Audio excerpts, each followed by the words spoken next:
What's happening, guys? This is your girl Mina. Welcome back to the channel. The day after transfer deadline day, Saeed's checking himself out in the camera right now. I don't even think he realizes that, that we've started the recording. Sorry. But Saeed, man, what are you telling me, man? How you doing, bro? Yeah, I'm good. Good. You get me? I can't complain. Alhamdulillah, always. You know what I mean? We're living, we're breathing. But yeah, United. I had some Somali guy. I don't know if you're a Somali guy. He started beeping at me. He said, "Yo, you see Ten Hag. You wanted him out. Now have the same energy for Amorim." I was like, bro, like, yo, I was trying to do my laundry. You're getting cornered on the street. Yeah, my master started to take my laundry out. Man saying, "Yo, you see Ten Hag, you call him out. No, Amorim. I said, brother, I'm going laundry. I don't know about you, but you keep driving. You know what I'm saying? I was like, bro, Not even going laundry mat anymore. Yeah, I can't do my laundry. Can't go to the Jummah prayer. Like, I can't go anywhere nowadays without having manager this. I was like, listen, I'm doing my laundry. I'm going about my day. United, I'm starting to not let it affect me, man. Even though it's difficult. You know what's funny? I'm starting to feel like a detachment. Yeah, and I don't know if anyone else feels the same, but I like the emotional attachment. I feel like the more United lose, the more I'm just like, I can't do this anymore. I can't do this anymore. You know who I rate the most? Who? I rate the most the ones that just actually like get about their day, you know what I mean, and then just not even like watch United. Because like the thing is, right, I wouldn't even call it a fake fan. Normally back in the day, if that was 3-4 years ago, maybe 5 years ago, I would have said you're a fake fan, you're just a. But now I'm like, you know what? Fair play to you, man, because you don't have to watch the stress. You don't have to watch this getting beat every week. So, and that I never thought that would ever happen. It's crazy. And because I'm a content creator, it can't never happen. But I do get what you mean, emotionally attached, like a feeling, you know. It's gonna happen to a lot of people, you know. I know people that have said like they haven't been watching United the last couple of weeks. Like people that I know who have been diehard United fans, they're saying they don't have the mental capacity to just because it is. I can't lie, it's exhausting sitting down to watch a game where you know what the outcome's gonna be, but that little bit of hope is making you think, you know what, we might actually play better today. It's like the Rangers game I remember, and I was thinking when Rangers equalized, I was just like, oh my god, what? Even this game. I got cooked in my comments. For what? I said it weren't great, the Rangers game. I don't think the Rangers game was. Yeah, I think we had them on the back foot for a lot of the game, but it's just the way that United concede all the time. For me, is just the draining part. You know, like it's cash money. United are guaranteed to concede a goal. I think we've only kept 3 clean sheets under Ruben Amorim. Wow, and what are they? Everton, Fulham, and FCSB. Oh, so they're recent. Everton was in December. That was the first clean sheet, 1st of December. And then the next clean sheet we kept was way after that. Yeah, that's alarming. That right there is alarming. Wow. What's more alarming, that or United losing 11 out of 24 Premier League games? That is a scary number. Oh yeah, this season. Oh, 11 out of 24. That's near enough. That's not far off from basically 50% of the games. Wow. In the league. And then once we have won, I can count on my hand, like, you know, what we deserve to win and what, you know, if we go to nitty gritty on that one. I'm thinking about the game that we deserve to win was probably the City game. Yeah, and I don't see Everton game 4-0. And Everton, yeah, those two. But we ain't really won a lot of other Premier League games under Ruben Amorim. Is what, Southampton again, Fulham. Which even twice. That Fulham game was. I always say it. Monday night football snooze fest. Like I hate when or Sunday night football. If United are playing late night. Yeah, 7 o'clock. We got to play Leicester away a couple of weeks. Yeah, on Friday. Don't expect nothing. Don't expect on Friday. It's on Friday, yeah. We kick off the FA Cup weekend. Oh no! I thought you talk about the one that's on. Oh, you talk about the Premier League one. Yeah, we got a Premier League game, Leicester away on Sunday night, 7 p.m. 7 p.m. Yeah. I don't like late kickoffs. Guys, I'm clutching at straws. I'm finding things to complain about to justify the season so far. But Saeed, let me ask you something, because I've seen this conversation a lot. Obviously, transfer deadline day, you know, I didn't sign anyone. It's just Patrick Dogu and Aiden Heaven that they're obviously parading around as, you know, the 2 new signings for the January window. You see Matthias Tell going to Spurs. And I think hindsight is a good thing, guys, because at the time I was questioning why Manchester United didn't go for Tell. But the more information that's coming out, it makes sense. 10 million euro loan fee, 100% salary, which is basically 12 million euros for 4 months, plus a 45 million pound option to buy, with obviously a bunch of other add-ons as well. Do you think United might have done the right thing with that? The thing is, yes and no. Yes, by not maybe going for Tell, but no in terms of all the options that could have been available. But for like example, who though? Like again, listen, I'm a fan here, and I got it wrong. But when I looked at it, Colomwani, for example. Okay. Colomwani. I'm not saying United should have got Nkunku, but Nkunku, João Felix. There's been little bit of options here and there in the market that should have been explored at an earlier date. That there is unforgivable. But in terms of the Tell one, I was always a bit. I was like, for me, if it's a dry loan without an obligation to buy, okay, bring him in.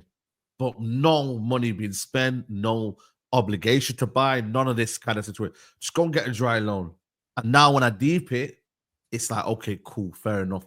But then again, when you assess what we've got left, I bet you'll start to say, if Tell cooks at Tottenham, if he does, everyone will start saying, you know what, that's probably worth it for them. Yeah. If he gets them in the Europa League and they help them in the Europa League and they knock us out, you know, it could happen.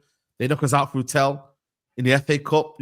Like, there's certain things that might happen. You see what I mean, Mina? So I hear it, but at the same time, I'm like, I understand it. But then it doesn't give them an opportunity to be like, yo, like, bro, you should have got a body in on loan. That's where my annoyance comes from, not the fact of they didn't get Tell. And I'm not gonna lie, all the names you named, bar Colomwani and Nkunku, I had no interest in, and João Felix I had no interest in, because simply I don't think that Man United should be in a position where they go and get people's dead weight, especially not Chelsea's dead weight.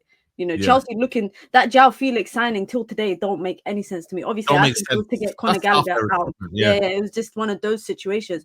But my annoyance is more at the fact that you knew that Anthony was going to leave.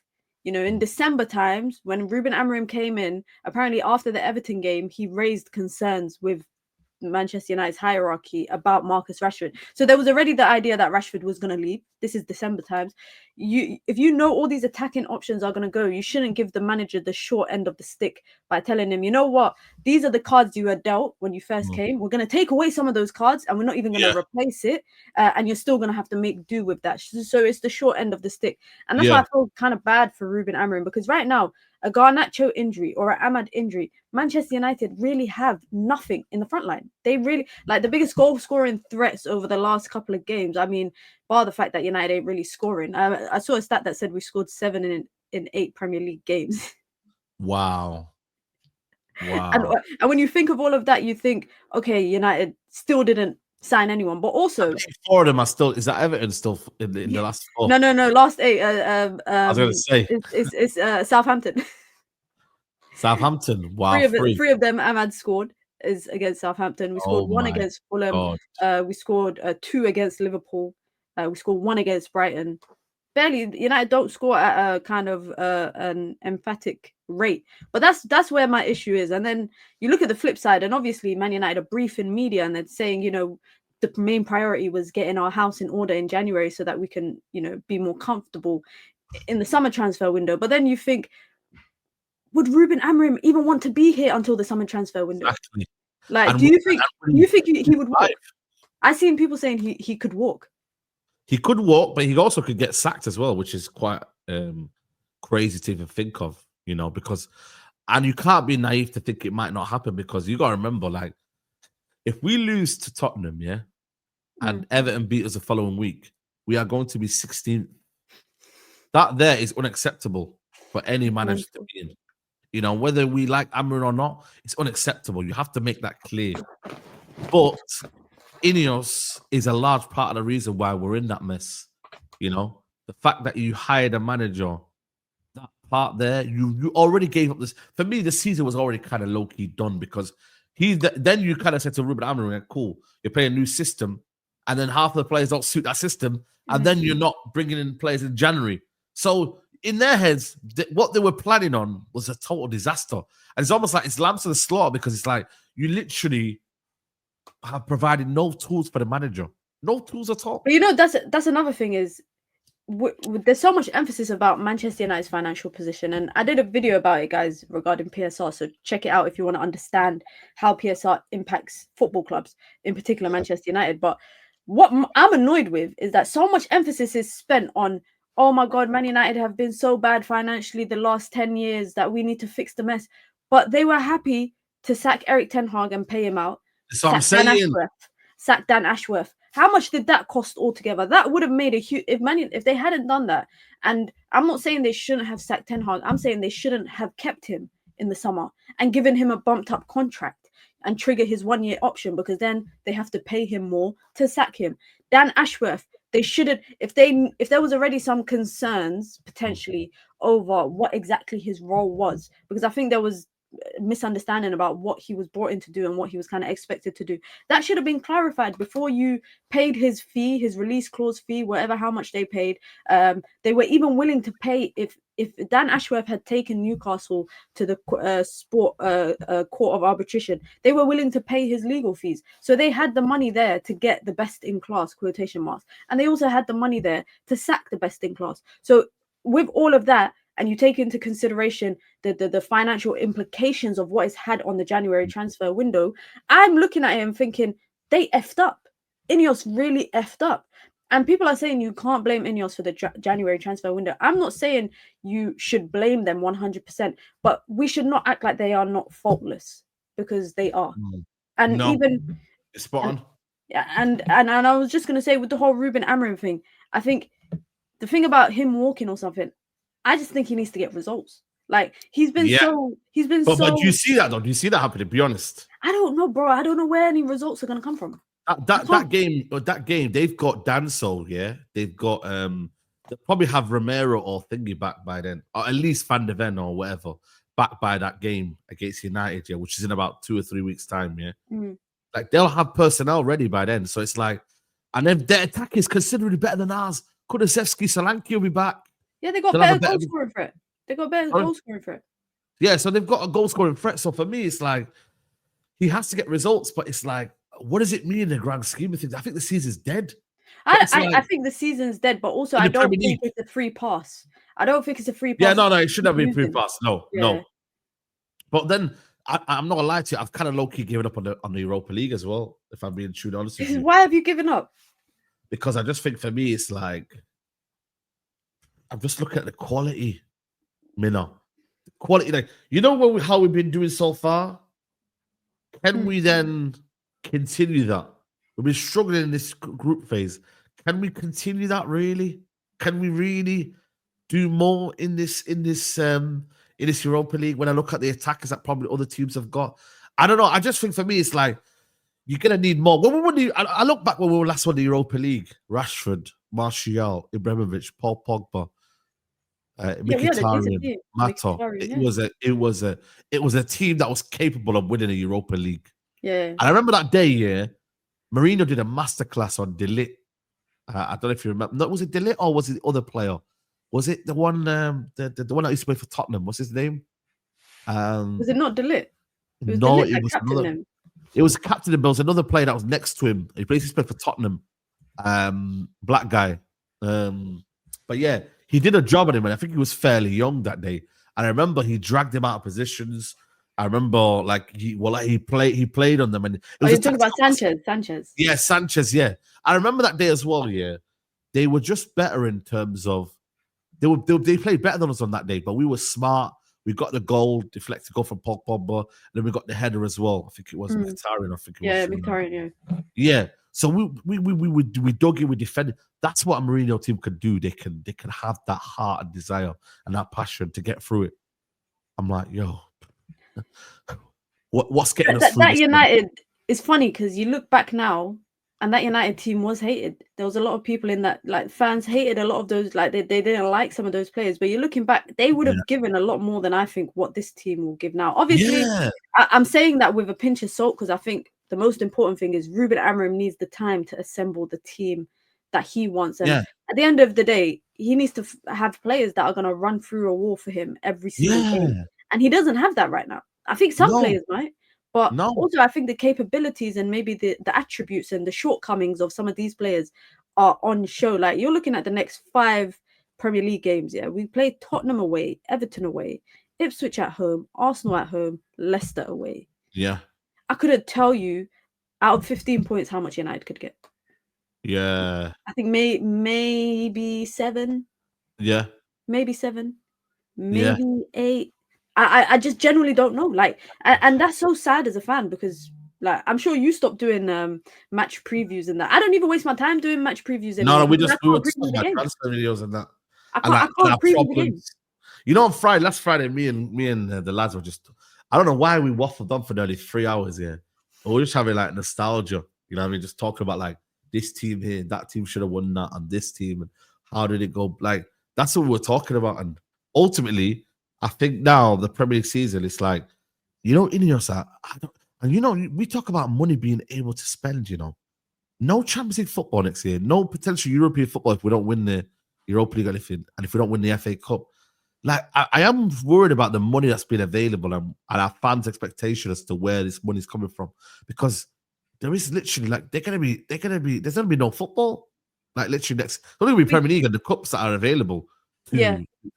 Like, it's for United not to be in any sort of Europe next year is a catastrophe. It's an absolute. Do you guys think? And let me know in the comment section below. Do you think United need a reset? They just need a But reset. the thing is, though, I hear you, but then Chelsea, was it last season? They had a free season, you know, with Pochettino, and they went. When they finished 6th, they but win no also, trophy. Pochettino was still figuring it out. Yeah, I know he was He figuring never it even out, survived it. he thought he survived it, and he got sacked. So this, like, Nuri always says, you know what, training ground. But is there a guarantee? But the guarantee is training ground and football, because at the end of the day, you need to play in real life 90-minute situations to be able to implement what you've learned on the training field. But if you're barely getting any time on the training field, how can you be learning exactly how can the manager coach you exactly into the type of maybe right wing back? You used to have the personnel there as well, though. That's the thing. We have to have personnel available to train, because then you can teach. Do you based on the last two transfer windows, do you still have faith in what Ineos are able to do? Because I'm worried. I've mentioned this. I'm worried that they are going down this Brighton or RB Leipzig kind of model where they're buying young players in the hopes of developing them. If you look at the number of players United have brought in the 2 transfer windows under Ineos, they're all of a certain age. On the 25 or 27? Maybe Delit and Mizraoui are the oldest, and Ugarte. But even then, you're looking at... Ugarte was 23, yeah. But even look at like Aiden Heaven, Chido Obi Martin, Sekou Kone, this young Paraguayan left back that's coming in the summer. And now I'm worried that this young player like Aiden Heaven is going to have the world on his shoulders, because they brought him in as a first team player who's never played first team football for Arsenal. Like, is that not a bit question mark? He's going to be in the squad. He's going to be in the squad on Friday. He has to be, because Lisandro Martinez is out injured. So Luke Shaw's missing. And Luke Shaw is MIA, missing in action. So I'm just worried that the transfer strategy that they're going down, maybe it's not that of what we're used to as United fans, but is that the answer? Is because I think United need a mix of young players, but equally experienced professionals. They need a balance of that. Yeah. But he did say, Amrin, though, that in terms of who comes into the football club, I will have a say, and my decision will be final. So, you know, there's got to be a level of communication in that regards with Amorim, you know. But ultimately, I don't know what this summer. Last summer wasn't too bad, but it wasn't almost like a, you know, it didn't do massively. But like, you have to build on that. This summer, I don't know. And you know as well, the maddest thing is about as well, you know, Arsenal didn't do anything in January. Liverpool didn't do anything all season. Yeah. Man City are still spending money. Chelsea, you know what they're like. They're going to be spending money. Newcastle barely spent a penny. Nottingham Forest going to be in the Champions League next year. Aston Villa got money. Do you think it's only us that are buying players? The Premier League is I don't know why people act like Premier League isn't the biggest league in the world, because they spend the most in football. Exactly. January window, summer window, they're spending the most. All these clubs I've mentioned now in the top Yeah, 8, yeah. 9. Forest, I think Forest have spent a lot in the January window. Aston Villa have spent a lot, but they've also brought in quite a few. Like they brought in Marco Asensio. The Forest by that winger, apparently from PSV. Oh yeah, but what are you talking about? They brought in Aston Villa brought in Asensio And Rashford. and Rashford. I hope he does good there. I can't lie. Yeah, good luck to him. But the thing is, they've got a better attack than us. Have you seen their attack, by the way? Well, yeah, the only Rashford, Asensio, Watkins, Bailey, Ramsey, Rodgers. And then they got Tielemans and Onana in midfield. Crazy. Yeah, Onana, Kamara, my baller, bro. Yeah, listen.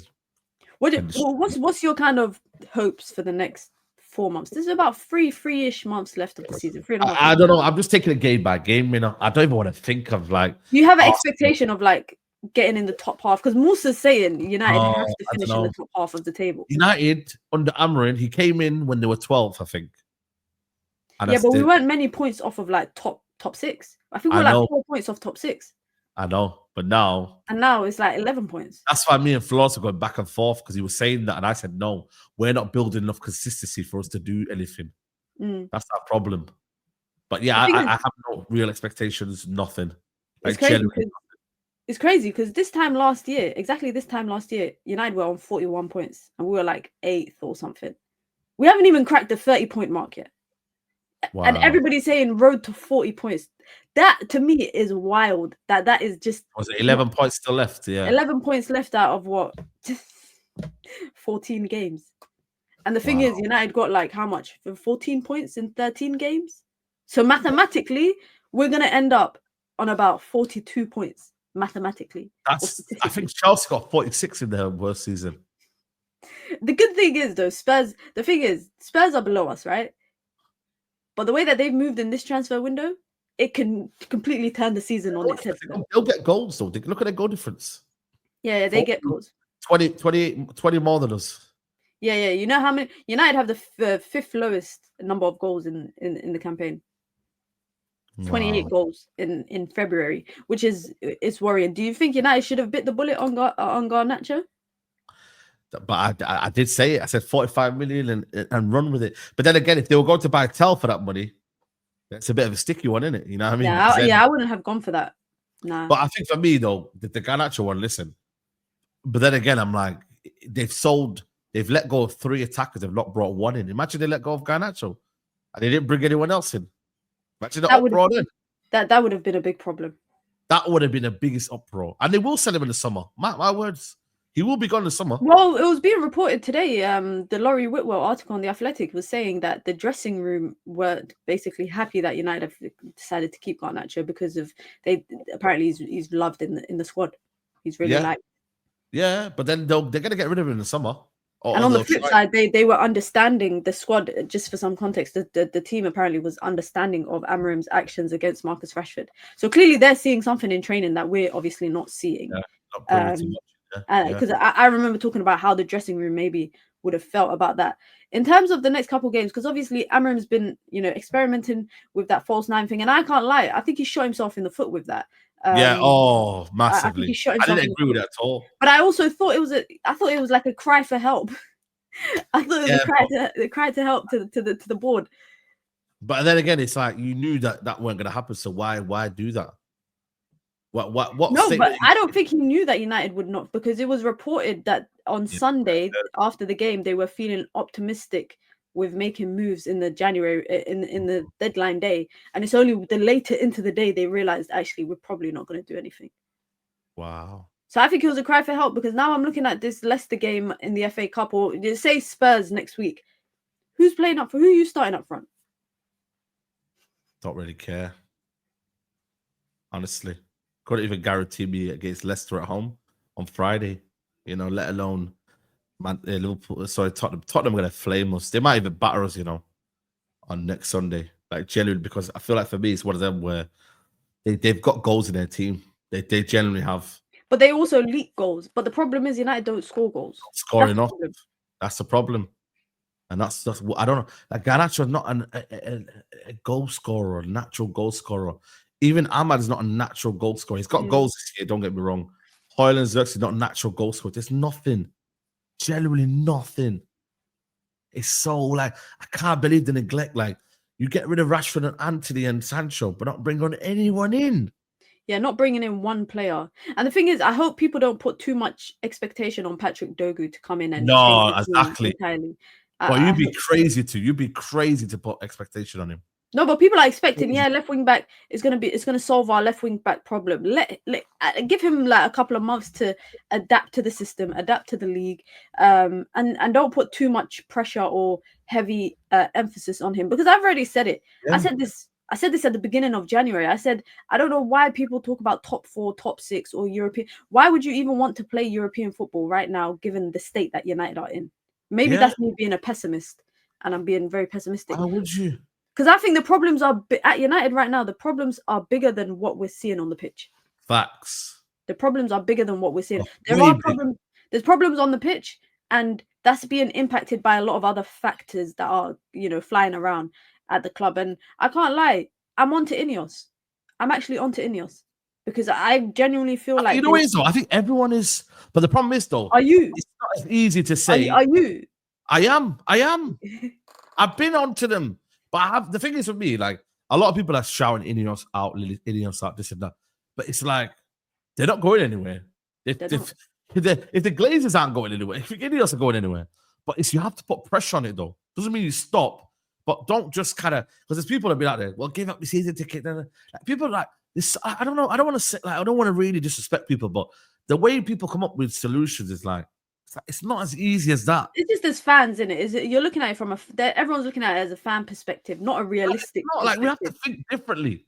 You have to think like, yo, bro, what can we do that is going to make sure that our voices are heard? For me, the biggest one would be, and I might even just say it, against a certain team or whatever, to do a walkout. Yeah, that would be a statement. Yeah, do a walkout. I don't know when the next. Maybe it's. But bro, the Ineos won't care. They already got their money from your tickets. There you go, then. They won't care. But it kind of looks still. But it will, doing a walkout. 20,000 people left at one time, it would make an impact. To say, like, yo, this is not. They're not happy, basically. You know what it is?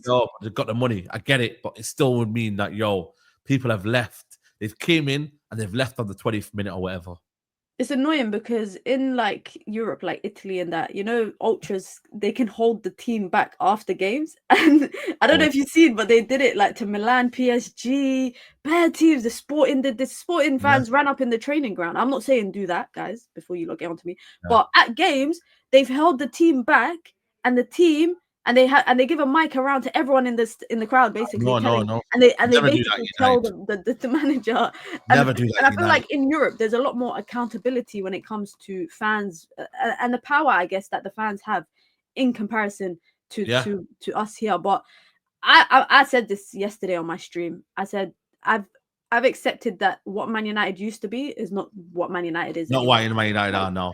And maybe it took me a long time I grew up as a teenager when United were winning doubles, Man United winning FA Cups, Champions League, Premier Leagues. I was going to school, and no one can chat to me because I was a United fan. I've accepted that United's not that anymore, and it's a harsh realization. And the worst thing is, I don't even know if United are going to ever get back to that, or even get close to that.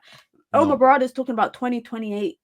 2028 is 3 years away. It's not that far away.